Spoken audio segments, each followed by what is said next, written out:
Bills Mafia, what's going on? Happy Christmas Eve to everyone out there that is excited for tomorrow night's game with the Buffalo Bills and the Baltimore Ravens. We are going to try to break this thing down. First and foremost, Akeem, we have a game in just about 24 hours. How are you feeling? Nervous, excited? Is it Christmas morning or what? Or Christmas Eve? Like, what's going on with you, man?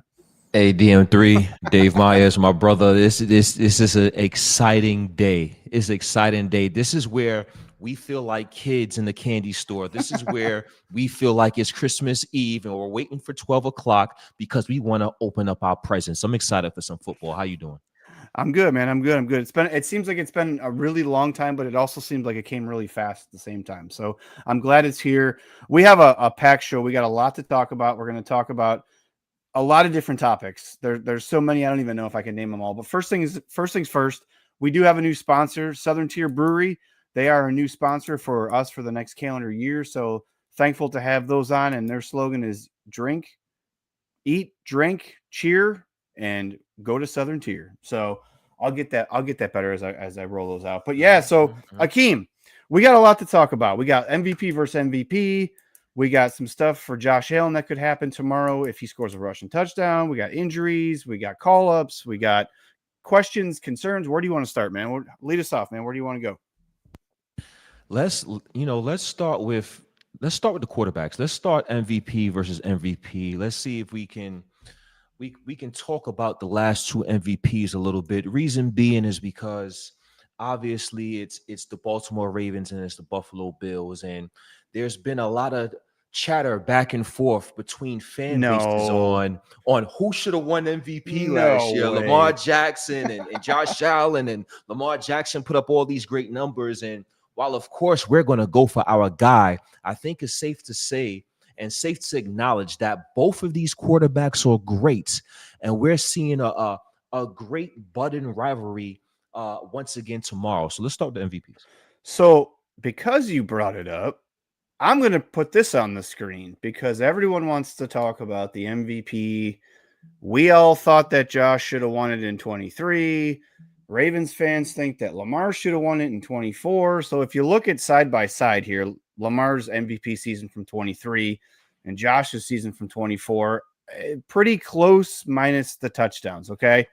So it is what it is, right? But if you go on social media, anywhere you go on social media, it's Bills Mafia versus the Ravens flock. Everyone wants to talk about who won, who was deserving. Was this a charity MVP for Josh Allen? All this stuff. Because like you said, I think that it should always be a thing that whenever you are talking about these two quarterbacks, you don't have to tear down the other quarterback to make your point. We all can agree that Lamar Jackson is a fantastic quarterback. We all can agree that he had a dynamic season. We can also agree that Josh Allen had a ridiculous season in his own right. There was a 3 or 4 game stretch there that no quarterback was playing remotely close to the way that Josh was playing in those 3 or 4 game stretch. Mm-hmm. So to me, playing week 1 is going to be weird, right? Because we don't really know if this is the true Baltimore Ravens, the true Buffalo Bills, because it takes some games. It takes a lot of consistency. It takes playing. It takes getting those reps. So do you think that there's any pressure? Which one of these quarterbacks, because I know you want to talk about the teams and who needs it more, but which one of these quarterbacks do you think coming into the season, and this wasn't a part of our show notes, but which one of these quarterbacks coming into the season do you think has more pressure? Is it Josh Allen or is it Lamar Jackson? And it's tough, right? Because I think we can look at these quarterbacks and look at in terms of what the question you asked me in terms of pressure on both sides of the spectrum. But to start it off, I'm going to say the more pressure is on Lamar Jackson this game. Reason being is because we all saw, the whole world saw last year's game. So we saw the Buffalo Bills beat the Baltimore Ravens, and because of that, it does leave a sour taste in the losing team's mouth, right? So the losing team has to go back now and immediately face the last team that they lost to in the beginning of the season. So if the Buffalo Bills were to win that game now, knowing that the Baltimore Ravens just lost that game, knowing that the Baltimore Ravens, they want to avenge that loss, even though it's the regular season and they was to come out and lose, it might be a little a mental hurdle that they may have to climb if they see the Buffalo Bills again. So overall, I do think more pressure is on Lamar Jackson and the Baltimore Ravens because of that. But I will say, from a regular season perspective, if we're looking at Josh Allen and Lamar Jackson has been they have been the better team, and he's been the better quarterback in the regular season. Josh Allen's been sacked 13 times in the regular season against the Baltimore Ravens. The last fond memory I remember of Josh Allen, besides last year's loss against the Ravens, is Josh Allen's rookie season when we lost 47-3. So from a regular season perspective, you could say, you know what? I would love for Josh Allen, or we would love for Josh Allen to start off on the right foot and get this victory against the Baltimore Ravens, because he struggled against them in the regular season in the past. But from the overall grand scheme of things, I think more pressure is on Lamar Jackson and the Ravens. I just had to shout out this comment too. Thank you so much for the kind words. That means a lot. I appreciate that. Hey, Rich, it says, hi, Dave and Akeem. Love you both. That's awesome when we get that. Appreciate it. You know, I'm torn because I saw this was a topic on a couple of the mainstream media shows this week, and I don't think you can. And you did an excellent job explaining it, because of the last thing that the Ravens remember, like you said, was losing to the Bills in Buffalo, right? And if you look at that game, Josh Allen didn't play dynamic in that game. I mean, no turnovers, which is huge. And Lamar had a couple turnovers. So that was the key to the game. That's how the Bills won a lot of games last year. You know, they won the turnover battle. So I can't say that one guy or the other has more pressure, because everywhere you turn, somebody's saying this one needs it more. This guy needs it more for his legacy. And they got the MVPs now, and they got this and they got that. It's just, I know that the Baltimore Ravens have won a Super Bowl before.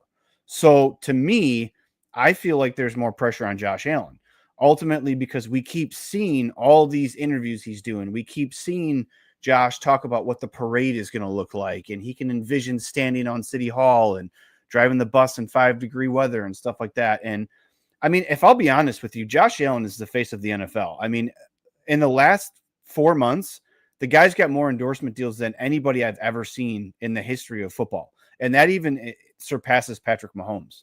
So, again, week 1, I don't want to come here post-game, a little pub here for our post-game. Akeem and myself will be on the post-game tomorrow, immediately following the Bills and Ravens game. I don't want to come here tomorrow, woe is me, because the Bills lost. I mean, the Kansas City Chiefs lost last night, and they didn't look great at all. Like, they didn't look good really at all. So I don't want to overreact if the Bills do lose and start to freak out thinking that, oh no, the 1 seed is it's already gone. We can't get it. The Ravens have the tiebreaker. It's a long season. Things happen. We've seen teams start slow and build and build and build.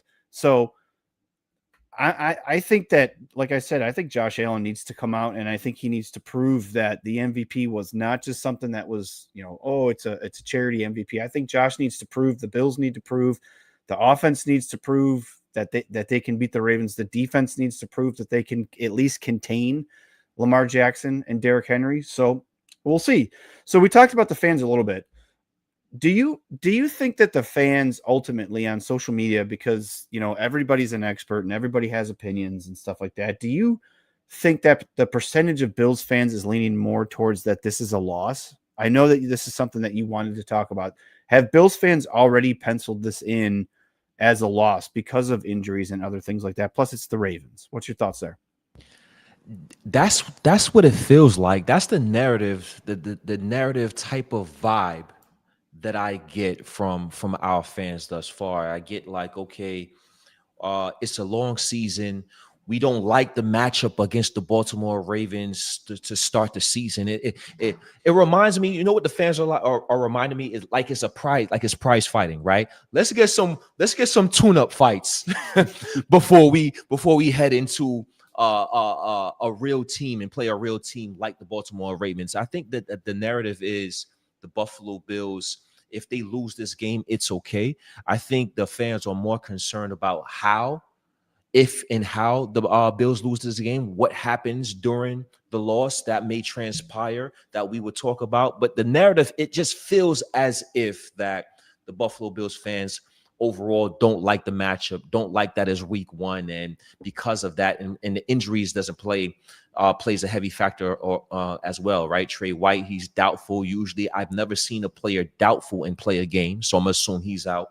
And then, of course, Maxwell Harrison is out as well, our hopefully phenom as a rookie. So it doesn't look great right now, but again, once you have a player like Josh Allen and a player of that caliber, and you have a coach like Sean McDermott, and you have Joe Brady, and you have the staff that you have, fundamentally sound football can win you games as well. We've seen it last year with the Buffalo Bills all season. We didn't turn over the ball as much, and that helped us and propelled us to many victories. Well, tomorrow, if we could take care of the football, and if we can play the offensive style ball that we're capable of playing, and if we can get off the field, sound like I'm giving keys to the game, right? If we can get off the field on third downs, I think the Buffalo Bills will be all right. I think we can win this game. I will concur with you. Before I get into that, you guys smash the like button wherever you're watching this. Please keep that comment section rolling. I love the interaction that we're getting already. And this is just beginning for me and Akeem. We haven't even hit week one yet, and I see that the engagement is picking up over the past few weeks. So thank you very much. Please subscribe if you're watching this on YouTube. Hit that bell so you can get notified when all of the Built in Buffalo content goes live. If you're watching on Facebook, drop a comment, like, share. Same on X. Please comment, like, and share. So I'm torn. We did a prediction video last week, and I won't give away my prediction here, but again, I would rather play the Baltimore Ravens now than play the Baltimore Ravens towards the end of the season when the seeding is on the line and you got to have games and teams are dinged up. You know, as we've seen the past few years, Bills defensively, for the most part, not so much offensively, but they get dinged up down the stretch. So I'd rather have this game right now, get it out of the way. You still have time to fix things. You know, both teams are coming in here just with film from last year. There's no new film, right? There's just film from last year, a little bit of film from preseason, but no teams really show you anything on offense and defense in preseason. So I think both teams are going to be trying to figure stuff out. I think if the Bills do happen to lose this game, I don't think it's an overreaction. Now, depending on how the game goes and what happens and transpires during the game, then obviously we can assess and then reassess and then kind of move on. But, you know, as long as both teams, I think, come out and they're trying to figure things out, and the Bills look like they sustain some stuff on offense. We obviously know that defense is going to be a work in progress with all the new pieces that they have. Dorian Strong looks like he's going to be starting opposite of Christian Benford. Christian Benford did practice towards the end of the week, and he's going to play. He's not ruled out or doubtful, so he's going to play or questionable. So I ask you, Akeem, we talked about the quarterbacks. Which quarterback needs this game? Which quarterback has more pressure? Which team do you think needs this game more? Is it the Baltimore Ravens or is it the Buffalo Bills? Man, and that's an excellent question. It's an excellent question because it's a hard one at the same time, right? The reason why I say that is because it is week one at the end of the day. And I've learned many years ago that you don't want to react or overreact early in the season. I remember when I was a kid or when I was coming up and the Patriots was in their prime. I believe it was the Kansas City Chiefs one night. I believe it was either Sunday or Monday night. And I think it was the Kansas City Chiefs whooped the New England Patriots 40-0, I believe. And everybody was like, hey, the Patriots are done. There's no more Patriots. It is over for the Patriots. Well, guess what? They went on to win the Super Bowl that same season, right? So coaching and making adjustments absolutely matters. Me personally, in my opinion, I think the team that has the most pressure right now is the Buffalo Bills. Reason why I say that is because the Buffalo Bills, they are the home team. It's Sunday Night Football in Highmark Stadium. It's going to be the last year in that stadium. There's going to be the crowd is going to be behind their team in the first game of the season in the last year of the stadium. And I think all them juices and all that energy and all of those things flowing, you want to start and on a good foot. So I believe the Buffalo Bills has that pressure to get this victory. And we're not the only ones that's battling injuries as well. 𝐻𝐸𝐵𝐿𝐼 Likely, he was big last year. I believe he had 4 receptions, 73 yards last year against the Buffalo Bills in the playoff game, and he's not going to be there. So they're battling injuries as well. I know Jair Alexander, he's there. He's newly acquired and he's going to play, but he's been battling a knee injury. So as much as the Buffalo Bills got some injuries, the Baltimore Ravens got some injuries as well.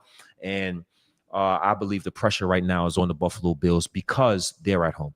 Yeah, you talk about injuries. I mean, Patrick Ricard is a huge part of what they do in the running game. So that's that also. And you said Jair Alexander again. Jair Alexander, say what you want, but he's been a guy who's been dinged up a lot. That's when a lot of people this offseason were pounding the table for Jair Alexander. If you go back and you look at the injury history, he's missed a ton of games. And you got to remember, too, he's new in this system, right? Like, he's a cornerback. He's a veteran. I get all that.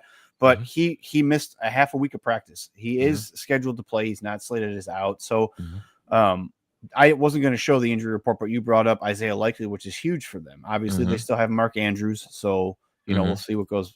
And you got to think that Mark Andrews wants a redemption game against the Bills. Absolutely. He's been talking shit all offseason about he can't wait for this game, and it's time. I'm going to actually disagree with you. I like it. I feel like the Baltimore Ravens have more to gain from winning this game. I mean, they have more to lose from this game. Really? Their division, if you look wherever you look at your stats, your predictions, your picks, all that stuff, the Baltimore Ravens have a tougher division, and it's not even close. I think the Bills, on the last couple things, the next gen stuff I saw, the Bills, I believe, are like 91% favorites to win the AFC East. And we all know what's going on with the AFC East, right? But the Baltimore Ravens have, who knows what the Pittsburgh Steelers are going to be. Can the Cincinnati Bengals start hot? And then you have the Cleveland Browns. So I feel like they need to get some wins under their belt. I feel like they're feeling it from that loss. And I feel like a lot of Ravens faithful and a lot of people in the Ravens organization feel like they could have beat the Bills in that divisional game. There was just a couple mistakes that went the Bills' way that kept them from winning that game. And Lamar Jackson, you take away those 2 turnovers, played just as good as Josh Allen, if not better. Josh Allen, I think, only threw for 127 yards in that game.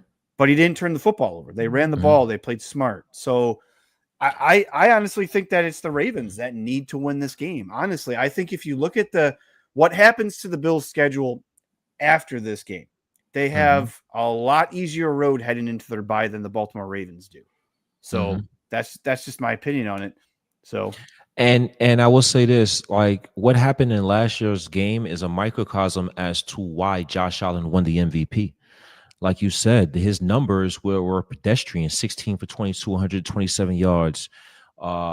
James Cook, he had a solid game, but it was pedestrian numbers. I believe 𝐸𝐴𝐵𝐿𝐼 was a leading receiver, only 67 yards, but they did not turn over the football. They played sound, fundamentally sound football, whereas the Baltimore Ravens turned the football over, and that was the ultimate difference in last year's game. Now, like you say, you think there's more pressure on the Baltimore Ravens. And if they lose this game, I think it's going to get into their mental, get into their psyche a little bit, because we're talking about a team that, in the Ravens, that if you look at their roster, they was loaded last year when they played the Buffalo Bills. They was loaded last year. And then they went out and they added Jair Alexander. They went out and they added DeAndre Hopkins. They went out and got I forget the kid's name from Marshall, the defensive end who got in some trouble and he slipped, but he's a hell of a talent.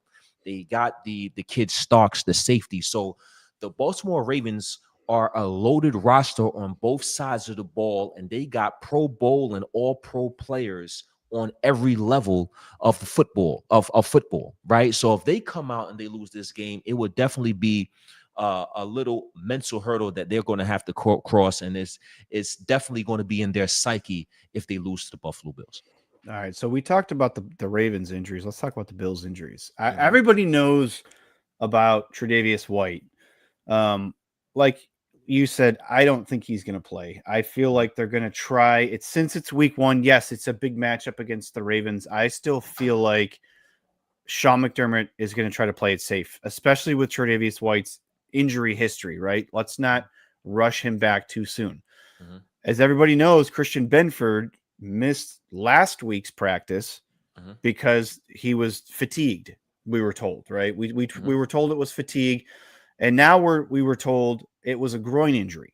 So groin injuries are typically like a 2 to 3 week process. So was last week the second week of his groin injury, and then this past week that we're coming off of was the third week. So he was just kind of resting in the beginning of the week because he was a full participant, as you can see right there, on Thursday and Friday. So he's good to go, right? We need our number 1 corner, a guy who we just gave a massive contract to. Elijah Moore, I wasn't concerned with. He was out for personal reasons. He's good to go. Khalil Shakir was full most of the week. Tyler Bass. Let's talk about Tyler Bass for a minute. Are you concerned that the Bills just signed 41-year-old Matt Prater, 19th season in the league? He is the oldest Buffalo Bill in the history of the franchise by almost 3 years. So are you concerned that we got a guy who's in his 19th season, who they just signed a week ago, that he's going to be coming in and we're going to have to count on him and hopefully what is a closely contested game? Are you concerned at all? No, I'm not concerned. He's a professional kicker. He's had a solid career. He's 41 years old and he's still in the NFL. So that has to tell us that in order to be one of the oldest players, the oldest player in Bills history, you have to be doing something right. You have to have some success. And ultimately the Buffalo Bills offense is supposed to carry him. If we have to lean it. Now, granted, it may come down to a field goal. Who knows?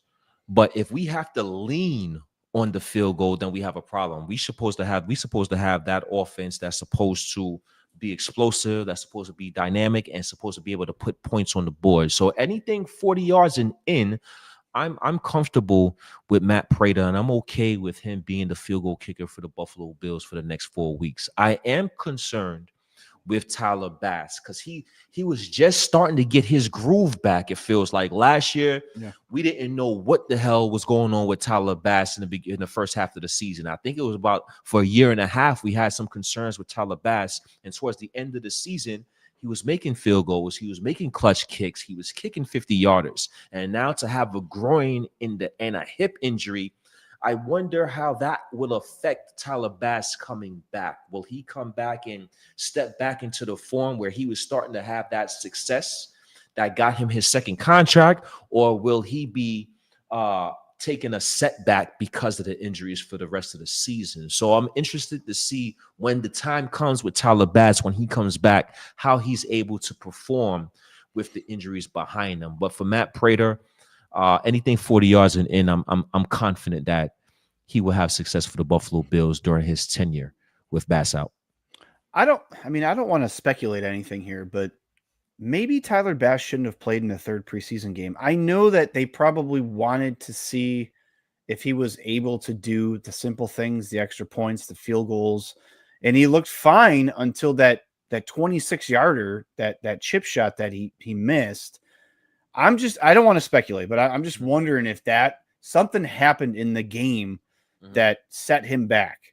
But again, it's football, right? Like injuries happen. Like these guys have to go out there and perform, and if they can't, they can't. So I don't know. It's going to be interesting. Like you said, a game like this, I'm okay with having Matt Prater when we're playing the Panthers and the Saints and the Jets and stuff like that. Like I'm okay having Matt Prater because we're probably not going to rely on him. You know, if this game comes down to whoever has the ball last and it's just a dogfight, like I don't know if he can still kick 50-yard field goals. Like that part. Anyways, I mean, I know there was some concern at the beginning of last year with Tyler Bass and how much of a sure thing he was when it came to any kind of field goal, but he kind of, like you said, he kind of got through that. The yips or whatever he had, he kind of got through that. So, all right. So did you know, Akeem, that Josh Allen can break a record tomorrow for the Buffalo Bills. Did you know that? Really? What? You do. You know. What record is that? So Josh Allen is tied with Thurman Thomas with 65 rushing touchdowns. An absolute absurd thing to think of for two reasons. When you grow up watching the Buffalo Bills and you saw how dynamic Thurman Thomas was, you would have thought he would have had a lot more rushing touchdowns. On the flip side, Josh Allen's a quarterback entering his 8th season. And he has 65 touchdowns. So the question I pose to you, does Josh Allen break this record tomorrow? Yes, I think he does. I think he breaks this record. Let's get more detailed with it. I think he's going to break the record on a play call that's a pass play, but it may not be nothing there. He's going to scramble and he's going to score the touchdown. The reason why I say this is because it is the first game of the season, and I think the Buffalo Bills coaching staff, they're going to have the wherewithal to try to protect Josh Allen, right? It's the first game of the season. We want to protect our quarterback. We don't want him to get hit. We want to save that Josh Allen for later in the season when he's needed most, right? But Josh Allen, being the competitor he is, going to take matters into his own hands. It's going to be a offensive play call that's supposed to be a pass. Guys aren't going to be open. He's going to run it in for 6. So yes, I believe he's going to score and break that record tomorrow.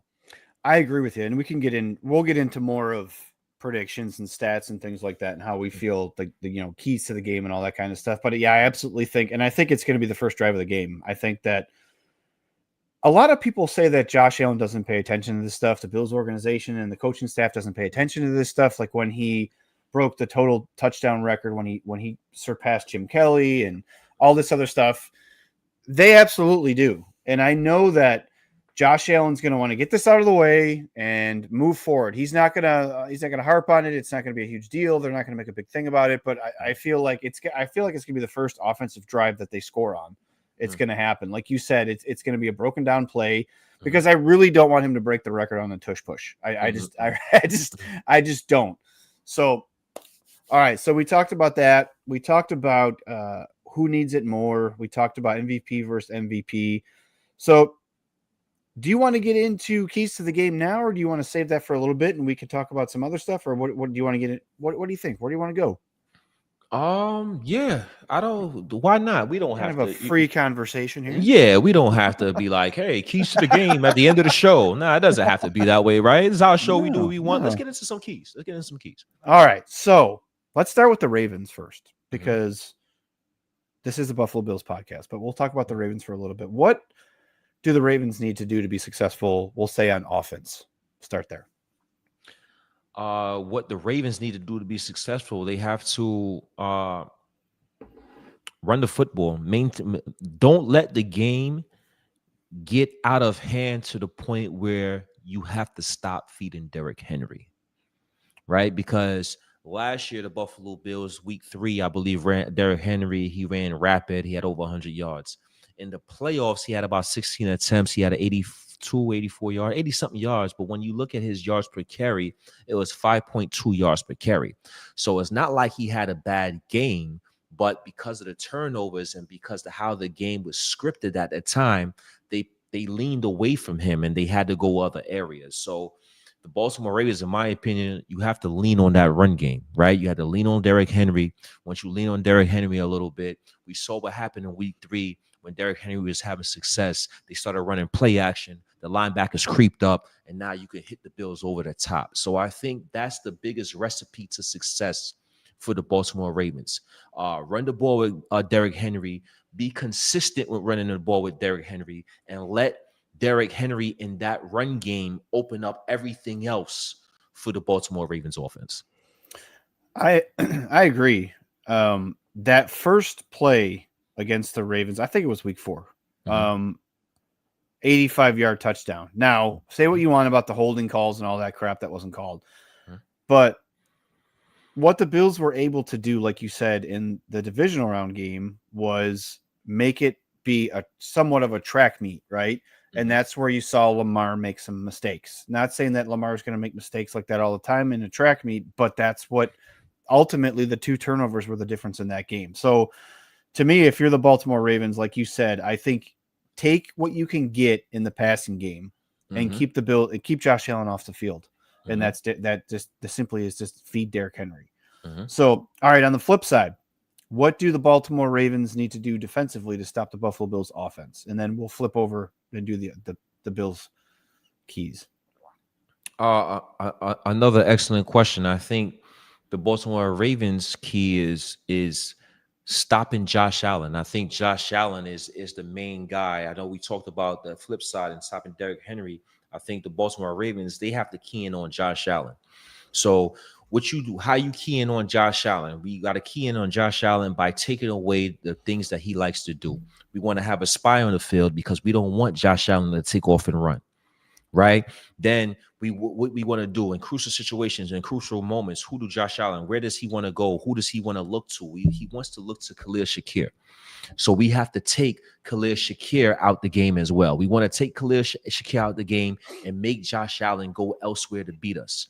And number 3, I think what the Baltimore Ravens have to do defensively is limit the Buffalo Bills run game, limit Ty Johnson, limit James Cook, limit Ray Davis, and make the Buffalo Bills more of a one-dimensional offense. And I think if the Baltimore Ravens can do that, I think they can definitely have success against the Bills offense if they stop those keys to the game. I agree with you 100%. I see that there's some Ravens fans in the chat that are arguing with Bills fans. I love it. We love it. Yeah, I love it. We love it. If you guys could subscribe to the channel, if you're watching on YouTube, I see the YouTube. We're starting to get some growth here on YouTube. So if you guys could subscribe, we'd greatly appreciate it. That's the best way to support the brand is just by subscribing. Liking the video obviously helps too. So wherever you're watching, if you like the stream, please like the stream.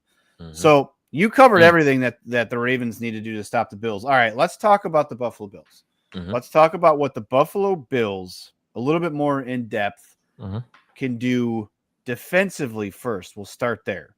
What do the Bills need to do?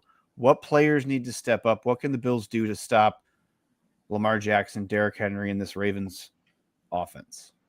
And it's the same thing, but on the flip side, since we're talking about the Bills.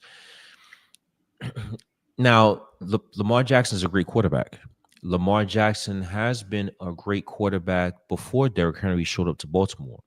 But now Derrick Henry is in Baltimore, and I think being that he's been on the team a year, they have an identity to them. And part of that identity is being able to run the ball with a type of physicality that most teams aren't able to do, especially when they have their big-time fullback who's out in tomorrow's game, right? So the Buffalo Bills, they have to key in on stopping the run. They cannot let Derrick Henry go off for this 85-yard scamper. They cannot let Derrick Henry get 5, 6, 7 yards of pop, and when it gets third down, it's first down because they having success running the ball, because that opens up so many avenues for the rest of the Baltimore Ravens offense. That opens up Lamar Jackson for him to look even better than he actually is. And I say that, and I don't say that as a disrespect to Lamar Jackson, but when you having success running the football and now you can run play action off of that, the passing lanes come from like this, passing lanes come from go from like this to like this. And now Lamar Jackson is throwing to wide open windows, and ultimately that makes him more dangerous. So you want to key in on Derrick Henry if you're the Buffalo Bills defense. If you're keying in on him, if you can stop him, you can play tight defense on the back end and limit or have minimal passing and throwing lanes to Lamar Jackson. You want to make it hard for Lamar Jackson. He's still going to fit the ball in those tight windows because he's just an outstanding quarterback. You just don't want to make it easy for him because they're having success running the football. So I think it all starts and begins and ends with stopping the run for the Buffalo Bills. I agree 100%. And it will be a treat to have Matt Milano healthy. Looks like Mm. he is on the Mm-hmm. upswing. Everything that we've seen in preseason, everything we've heard about training camp, a healthy Terrell Bernard and a healthy Taron Johnson. Those guys didn't play week 4 last year. They did play in the postseason, and it made, I believe, a significant difference, even with, I think, 30% Matt Milano. Mm-hmm. So, like you said, and people get mad when Bills fans say we want to make Lamar Jackson throw the ball. The Mm-hmm. reason why we want to do that is because we know that the run game's not working, and the Bills are able to stop the run. And it's not like Derrick Henry has just owned the Bills. The Bills Right. there has been games when Success. Mm-hmm. back when he was with Tennessee, and even if you call the 80 yards that he had in the divisional game, the Bills have had success not letting him get loose and do whatever he wants. Mm-hmm. Now, from all accounts, Derrick Henry's a genetic freak, and he just seems to be the same Derrick Henry every single year, and he's not hit that cliff that running backs hit. He's just a specimen, right? Mm-hmm. But you got to think there is another year of wear and tear on Derrick Henry, and you got to think too that the Bills watched a ton of Derrick Henry in the offseason and what the Ravens did with that offense. So to me, we have to keep things in front, like you said, because we have a young Cole Bishop, because we probably will have a young, Dorian Strong starting. So it's going to be young back there. So I'm interested to see what this Bills pass rush looks like, and it's going to be a huge test week 1. How do you feel about the Bills' newly formed defensive line going up against this run-heavy veteran presence, Lamar Jackson, Derrick Henry offense? Because if they weren't able to stop it last year, the Bills did everything in their power to revamp that and change that, right? We got Joey Bosa, Greg Rousseau, everything they did in the interior. So what's your thoughts there? How's that matchup? How do you feel about that new defensive front coming at the Baltimore Ravens offense? It's going to be something that I think we're all, as Buffalo Bills fans, especially knowing the struggles we had on defense last year, I think this revamped defensive line is something that we all want to see. As not just with the defensive tackles, of course, you have Deion Walker and you have TJ Sanders in the lineup. You want to see if they can make immediate impacts as rookies, but also Joey Bosa. Right? The Buffalo Bills, they did have trouble getting off the field on 3rd down, and we want to be able to be better in that category this year. Can Joey Bosa help and be that presence and make his presence felt and make himself healthy where he can make his presence felt on a weekly basis? So definitely a lot of eyes on the revamped defensive line for the Buffalo Bills. It's definitely going to be some young guys that's going to be counted on for the Bills to make immediate impacts. And I think it's going to be it's going to be a lot of inconsistencies. The reason why I feel that way now, if they're dominant, that's great, but it's a revamped defensive line. It's not the actual defensive line that we're going to have, let's say, in week 10 or week 9 because of the suspensions. And I think because it's the beginning of the year, new players, they got to get used to the verbiage. They have to get used to playing in-game settings in a regular season live game. I believe there's going to be some hiccups in the road, but hopefully those hiccups aren't detrimental to the team in that game. So I'm excited to see what the Buffalo Bills D-line can do. And I think it was quite an investment during the off season in terms of the resources we use. Michael Hoyt, Larry Ogunjobi, a multitude of defensive line picks in the draft. So it's definitely a big investment the Buffalo Bills have made during the off season, and we're going to see how that pans out starting week 1. I'm excited to see. I'm not sure what's going to happen, but I believe the Buffalo Bills are going to be prepared for whatever happens, if that makes sense. I do. Let's stay with defense for just a second. So you talked about what the Bills did, and we've both talked till we're blue in the face about this new revamped defensive line. Do you think that Brandon Beane's philosophy is, and this might sound crazy, and people are probably going to jump all over me for this, but do you think that Brandon Beane's philosophy is, I don't necessarily need to stop the run, I need to get the quarterback? if you look at all the acquisitions, including draft and free agency, do you think that was the goal? Was Sean McDermott's defense is predicated on certain things, right? Don't give up big plays, bend but don't break. I know we all love saying bend but don't break. Mm-hmm. And what have they been missing seemingly since Sean McDermott's been here? An elite pass rush as a unit, not just one or two guys, and they haven't been able to stop the run. Mm-hmm. So I think that Brandon Beane looked at that and was like, it might be easier for me to go out and get this, and maybe we can figure this out later if we have healthy linebacker play. Because where's the big one-tech run-stuffing defensive tackle? It's not Deion Walker. You know what I'm saying? Like, it's not Jordan Phillips. He's back. Cool. They have Daquan Jones. Do you see what I'm saying? Like, do you think I want to spend a couple minutes on this, because do you think that Brandon Beane's philosophy was, I don't need to necessarily stop the run if these guys are able to do it, fine, but we need to be able to get to the quarterback. We haven't been able to get to Patrick Mahomes, Lamar Jackson, Joe Burrow, these big quarterbacks in big games. We just haven't been able to get to them. What's your thoughts on that? I think that Brandon Beane and Sean McDermott both, I think ideally they want to stop the run. But ultimately, getting to the quarterback, like you said, getting to a Patrick Mahomes, getting to a Joe Burrow is something in the playoffs that the Buffalo Bills has been unable to do. So I do think that is the ultimate goal in passing situations. Guys winning their one-on-one matchups without having to blitz, getting to the quarterback and taking him down. I believe that's ultimately the goal, but I wouldn't go as far as to say, hey, Brandon Beane doesn't want to stop the run, because you want to make guys one-dimensional, because even if you stop the run, it makes the team one-dimensional, and then play action doesn't work. You know, right? Because if you're able to run the ball, then you can run play action off that, and it doesn't matter how good your cornerbacks are. If they're thinking one thing is coming and another thing is coming, then they are already a step late, a step behind.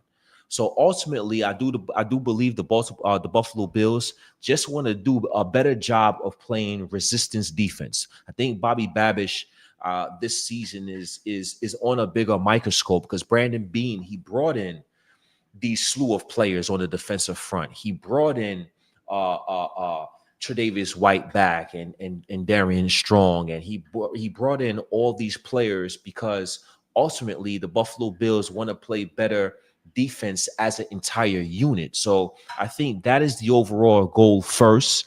Obviously, we want to stop the run, and in January, February, on 3rd and 13 and 2nd and 12, and those big down and distance situations where we know ultimately the opposition is going to pass the ball, we want to be able to provide that pressure and or take the quarterback down. So I believe Brandon Beane is trying to do a multitude of things with the players he signed and drafted this season. Let's stick with defense. I want to pick this apart.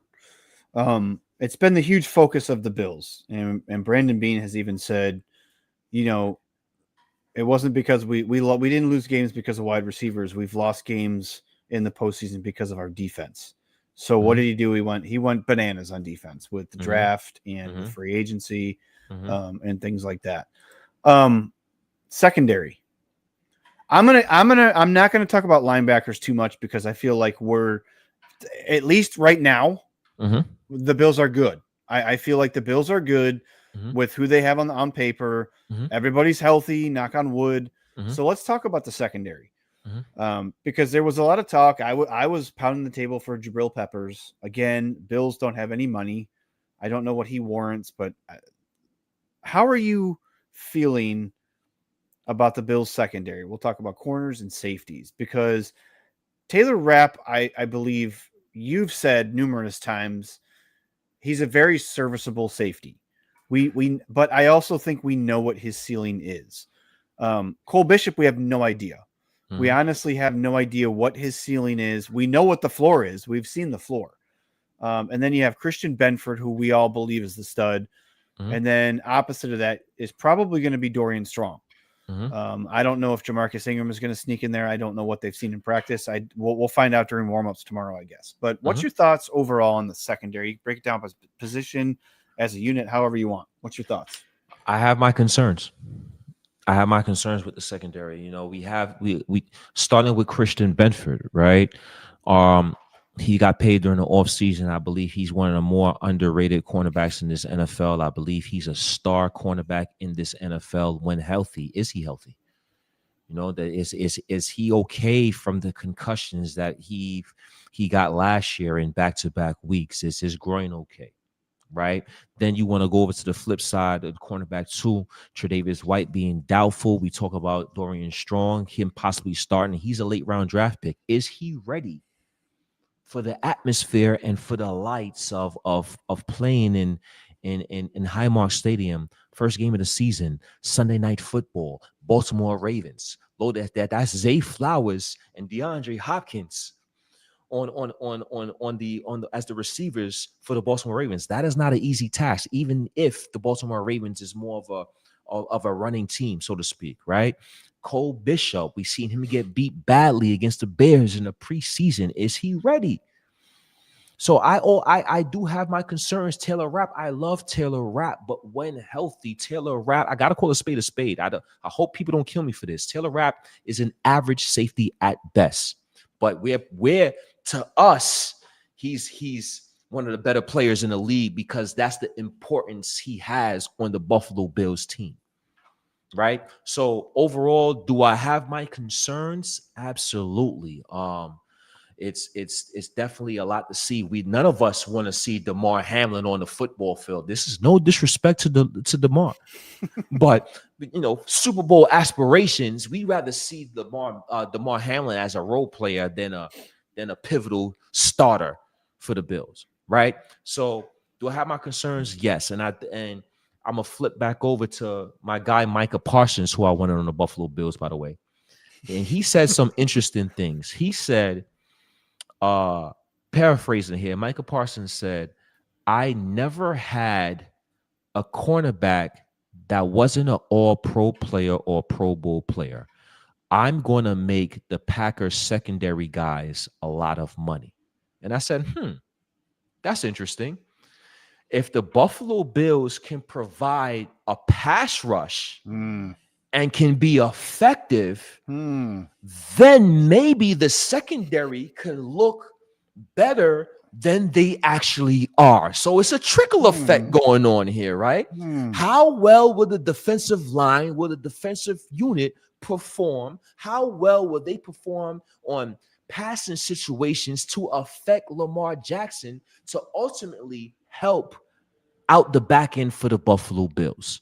So that's what I want to see. That's what remains to be seen. But do I have my overall concerns? Absolutely. Hopefully, the defensive line can help out the back end for the Buffalo Bills. So you brought my comments about Brandon being full circle for me. You did it for me. You did all the work for me because get after the quarterback.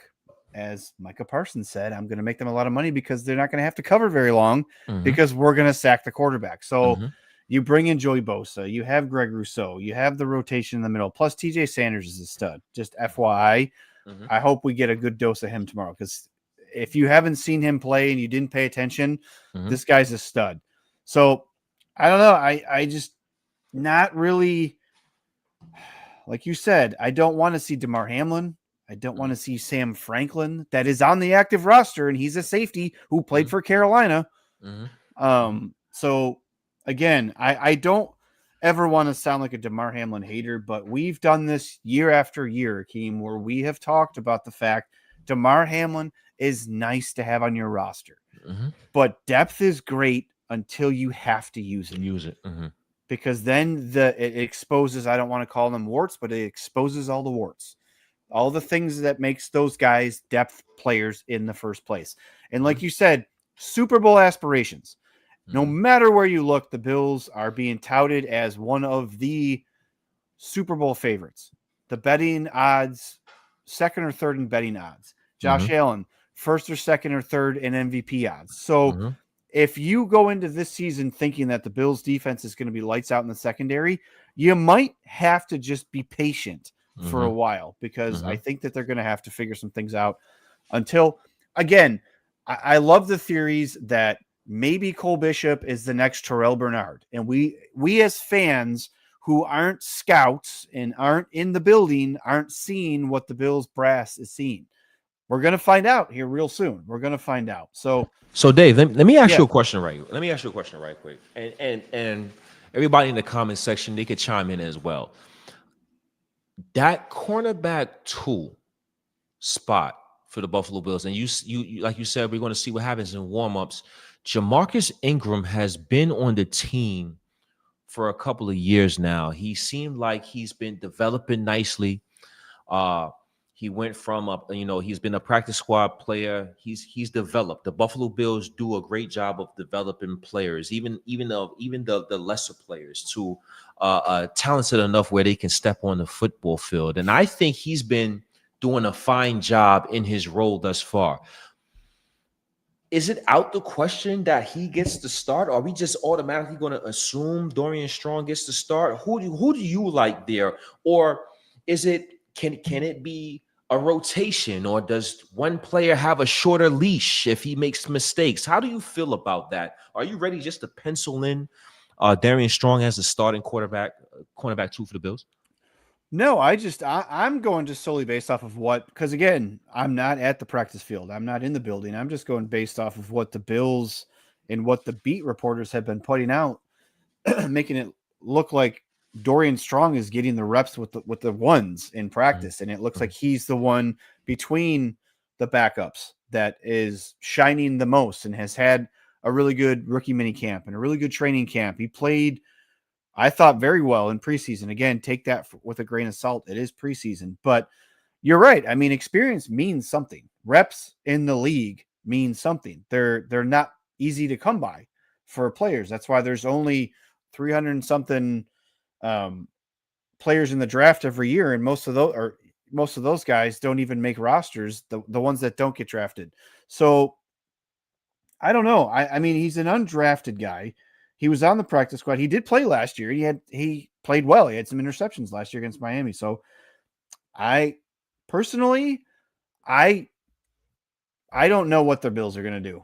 If they want to go with Jamarcus Ingram, I trust Sean McDermott, Bobby Babich. If they want to go with Dorian Strong, I trust Sean McDermott and Bobby Babich. Now, we could be proven wrong, and in the game we could see, but like you said, maybe it's a snap count thing. Maybe it's certain packages they're going to do certain things. I don't know. Like, I don't know. We had a conversation a month and a half ago about, is there going to be a 6th-round cornerback starting across from a 6th-round cornerback? So if that's the case, that's the case. My only fear, I blame you. Yes, I blame you. My only fear, and I shouldn't say that this is a fear. This would be kind of, I guess, a good thing in disguise, is if Dorian Strong comes in and starts and plays really well. What does that mean for Maxwell Hairston? Because the Bills had this situation happen with Christian Benford and 𝐬𝐿. Christian Benford outplayed him in training camp. He outplayed him in preseason. He obviously won the position.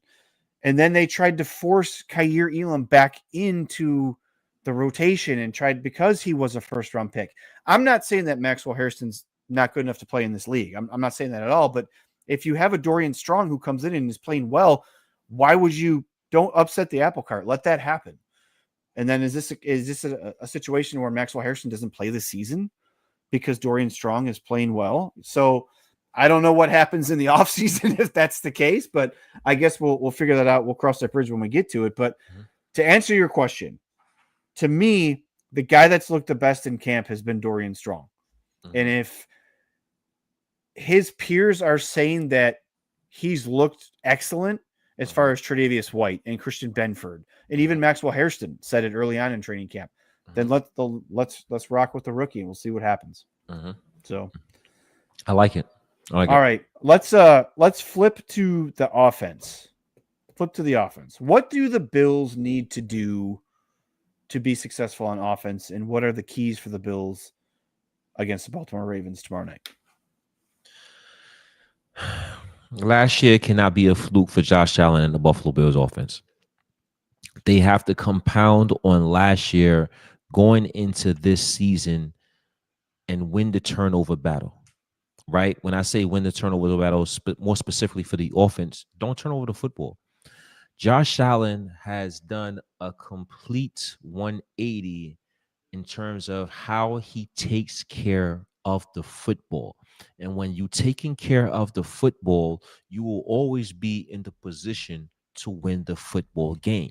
So first and foremost, Buffalo Bills offense, take care of the football is number one, right? Number two, I believe the Buffalo Bills, they have to run the football.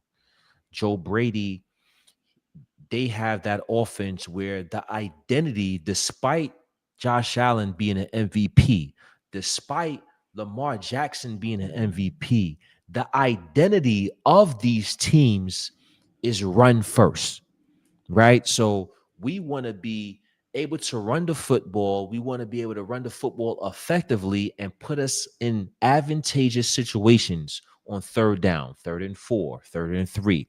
That way, we're not forced to do anything out of character and make plays that have to become wild plays to make in order to be successful. So for me, in my opinion, for the offense, keys to the game is don't turn over the football, run the football effectively. And when you get in the red zone, you have to take advantage and you have to score. You get in the red zone, you have to score.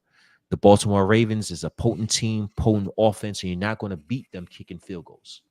So red zone efficiency, don't turn over the football, and run the football effectively. If the Bills can do that, I like our chances. Yeah, keep Lamar Jackson and Derrick Henry on the sideline. Yeah, I don't care if Josh Allen's stat line is 11 for 15, 140 yards, no turnovers, and the Bills win. I honestly, I don't care. I won't pay any attention to the nonsense about who should have been MVP and look at these numbers and all that stuff. Mm-hmm. Let James Cook, like you said, let Ray Davis go. Let Ty Johnson do his thing. And to me, the biggest key to this game and the most important players in this game are the Bills' offensive line. Because Connor McGovern was dinged up in all training camp, right? The Bills called up Kendrick Green, an offensive lineman, and they didn't call up any defensive players. So that says something. Maybe they're concerned that there may be a small health risk there on the offensive line. Spencer Brown had a little bit of an injury during training camp. Deion Dawkins sat out with some back fatigue for a little bit. So to me, keep Josh Allen upright, limit the turnovers, and run the ball. We know that Joe Brady, when he wants to dial up run, he will dial up run. Now, I understand the Ravens defense is dynamic. They probably on paper have the best defensive 11 starters in the NFL. Just looking at what they did, like you alluded to earlier, they drafted Malachi Starks, they added Jair Alexander, all this stuff. So to me, keep 17 clean and run the ball. It sounds simple, but like if that's vanilla and people don't like it because it's not exciting in prime time, I don't care. Like a win's a win, and if you could do it and you control the clock and you have 38 to 40 minutes of time possession, that's what you do. Come out. I think, honestly, though, I think the Bills come out and need to make a statement to start the game if they get the ball first or their first offensive possession. I think they need to come out and say, look, we understand what happened in week 4 last year. We understand that you thought we should have lost the game in the divisional round because Mark Andrews dropped a 2-point conversion. We understand all that, but we are a Super Bowl contending team, and the Bills need to just run the ball down their throat. I think they just need to run the ball down their throat. We have Jackson Hawes now. We have Alec Anderson. Put some huge, massive men out there in packages and just run the ball down their throat. So to me, that's what I want to see.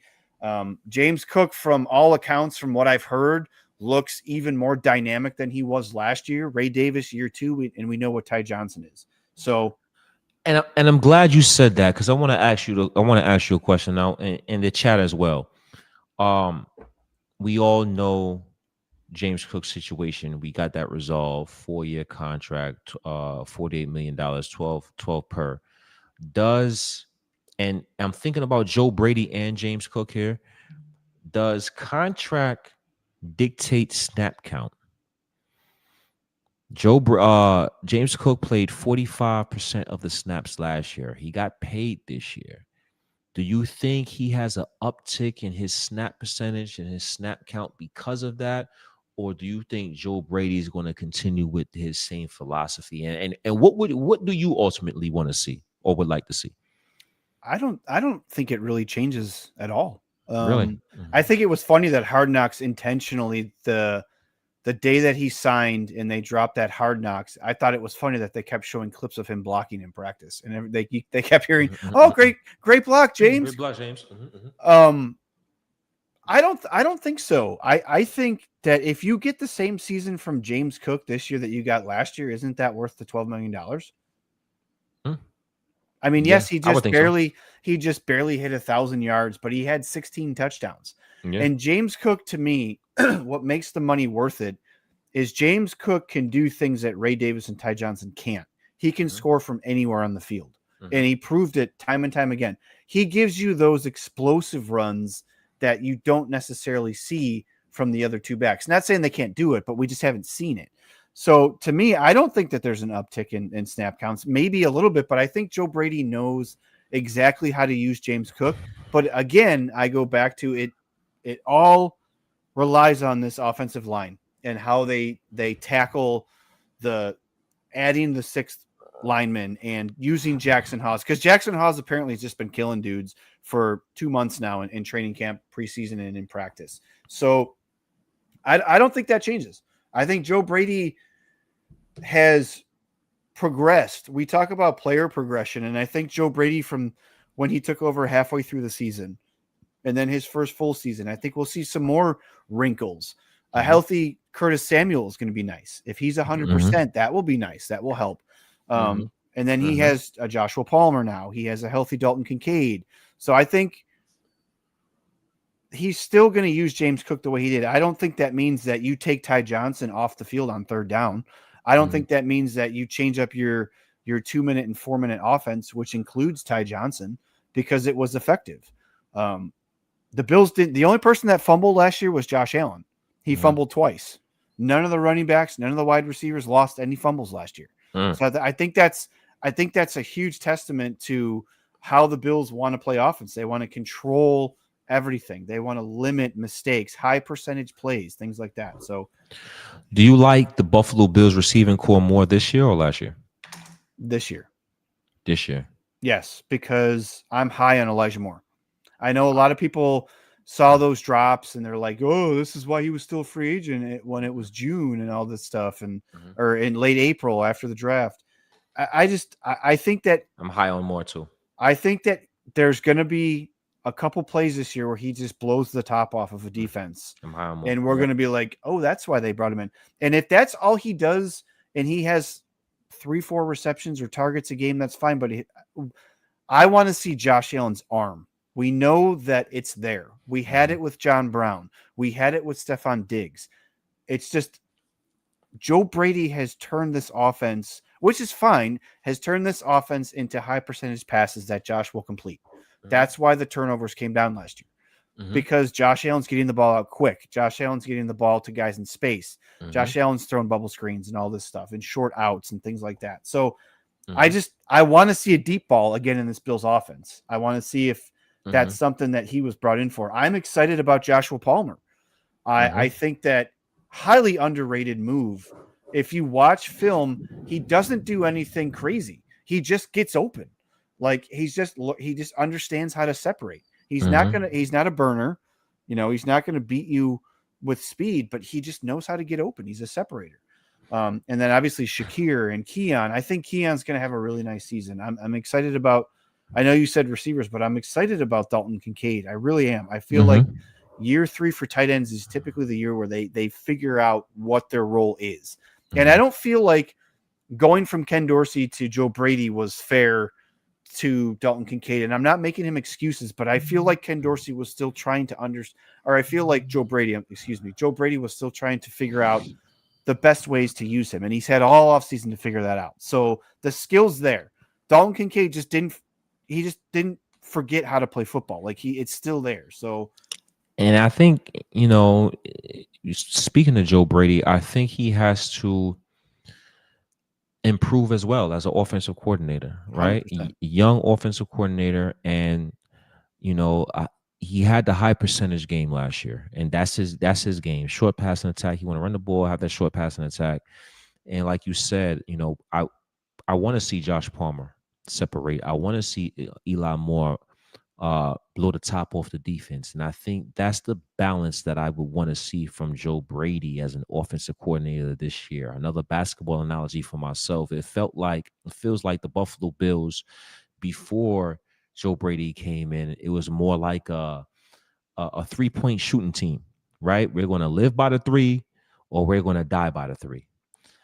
With Joe Brady, it feels like more of a Richard Hamilton, Detroit Pistons. I don't know how old or young the comment section is, but he's a mid-range player, right? He's not shooting. He's gonna. It's a bunch of 2-point shots, 15-footers, 18-footers, and that's where I feel like the Buffalo Bills offense is today, right? Or last year. They're going to run the ball. They're going to pick you apart. They're going to have that short passing attack. This year, I would like to see some more balance, some more stretch the field activity from Josh Allen and the Buffalo Bills, where, okay, we're going to run the ball. That's our identity. We have that short passing attack in the bag, but now we're able to add the proponent to stretch the field on opposing defenses as well. And that's because we do have a route technician and a separator like Joshua Palmer. That's because we do have finally, hopefully, a healthy Curtis Samuel throughout the course of the season, and that's because we do have the speed and explosive ability of Elijah Moore. So hopefully we can find that balance between our short and deep passing attack this season for the Bills. The only thing to me is, what was Josh Allen kind of boring last year? Yeah, I mean, there was the stretch of the 49ers, the Lions, and the Rams where he just was ungodly, but then he wasn't taking the shots. He wasn't forcing the plays. So I don't know how much more Joe Brady wants to change, because we have a speedy guy in Elijah Moore, and we have a healthy Curtis Samuel, and we have a separator in Joshua Palmer. Yep. And we have a healthy Dalton Kincaid. I think it's going to be more of the same, but maybe he has some packages that he wants to install where, okay, it's play action, or it's some stuff that he likes to look, and he's going to let Josh let it loose, because I feel like that's why Josh had so few turnovers, because it was just so easy to him. Mm-hmm. And Josh isn't that type of quarterback where he's going to hit the first, second, or third read a lot. Mm-hmm. He does that, yes, but I feel like Josh likes to visually watch the play unravel. Mm-hmm. And we've seen it so many times where he's directing guys by extending plays, even when he doesn't have to, because he wants to get guys to a space where he feels comfortable putting the ball. And that's why he was so accurate last year. So it's going to be interesting. I think it'll be fun to see the new crop of receivers. A lot of people I feel like are sleeping on the Bills set of receivers. I feel like they have a lot of different guys with a lot of different skill sets that work for what Josh Allen and Joe Brady want to do. And I think it'll be successful again this season. Again, control the turnovers, keep Josh upright. I think that's a key in every single game that they play this season. All right. Before we get out of here, I appreciate everybody watching. Again, Billsology, sponsored by Southern Tier Brewery, our new sponsor for this season. That we can't thank them enough. Akeem, before we get out of here, let's do a game prediction. Okay. I know we have no film on players. We have no film on teams. We have nothing to go off of from last week. All we have is an off season, and we got all the analysis that we break down. So what's your thoughts on this game? Win, loss, score? Who you got? What do you got? I believe the Buffalo Bills are going to come out victorious in this game. Josh Allen, the Buffalo Bills offense, they're going to do enough on that side of the ball. They're going to limit their turnovers. They're going to be effective running the football. Josh Allen is going to play a mistake-free game and do enough to win the game. and I believe the Buffalo Bills defense will cause some havoc at some point in the game, ultimately winning the game. I have the score 27-23, Buffalo over Baltimore in a week 1 thriller. Oh, I like it. I like it. You almost took my final score. I think that there's going to be, and call me crazy, and you guys people can clip this, and if I clip it, if I'm right, of course I will. But I feel like we're going to have a Joey Bosa coming out party. I just have a feeling. Everybody's down on him. Everybody's waiting for him to get injured. Everybody just thinks that the $13 million he got, we could have spent somewhere else, maybe in the secondary or whatever. I just feel like we're going to get a Joey Bosa coming out party. I feel like he's a big game. This is a big game. I don't care if it's week 1. This is a big game. And I feel like he's a big game hunter. And I feel like McDermott has said little things. He's dropped little breadcrumbs about Joey Bosa's importance to the offense or to the defense and when he wants to use him and how he's going to utilize him. I don't think he's going to be on a massive snap count. I feel like he's going to be a tone setter for this game. So I feel like the Bills are going to win. I do feel like it's going to be kind of sloppy and ugly a little bit to start. And then I think things will get rolling as we hit the second half. Teams make adjustments. Obviously, I think the Bills are going to win 24-21. And I feel like it's going to come down to a Matt Prater field goal. I feel like it's going to be one of those games where we're going to be stressed and we're going to be freaking out. And even though I said don't overreact to week 1, we're going to be overreacting because it's not going our way. And I think the Bills find a way. And I feel like ultimately they're going to pull this one out. I do feel like both defenses kind of show a little bit of dominance because if you've watched any football so far, starting the season, defense always starts faster than offense. They always pick things up starting the season faster than offense. That's just how it is. And if you watched even the Dallas and Eagles game, those coaches made adjustments in the second half. There was only 3 points scored in the second half of that game. So I feel like this is going to be a kind of a defensive bully versus bully game. I don't feel like this is going to be the Lamar versus Josh party that everybody thinks it's going to be. I think that Henry's going to get involved. James Cook's going to get involved. I think it's going to kind of go back and forth, but I ultimately think that the Bills win 24-21 and start the season out right on a win. That's it. That's what I got. I love it. And we will be here tomorrow right after the game to break it all down, to react or overreact and tell our thoughts and feelings. So great job, man. It's been a great show. Yeah, this has been a great show. The comment section was crazy. YouTube was crazy. Facebook was crazy. We have like almost 500 people watching on X. So thank you guys very much. We will see you back here tomorrow. The season is here. It starts tomorrow for the Buffalo Bills. I can't wait to come here tomorrow evening with Akeem and talk about a Bills win. So for Akeem, I'm Dave Myers. See you guys tomorrow. If you're following us, if you come back and watch us, we'll be here breaking everything down. Hey, Rich, take us out of here, man. And the only way that you know how. Hey, DM3 Dave Myers, Rich, Akeem Richens. This has been Billsology. We appreciate everybody for tuning in, and we'll be back tomorrow right after the Buffalo Bills and Baltimore Ravens Sunday night showdown. Until tomorrow, ladies and gentlemen, go Bills. Go Bills.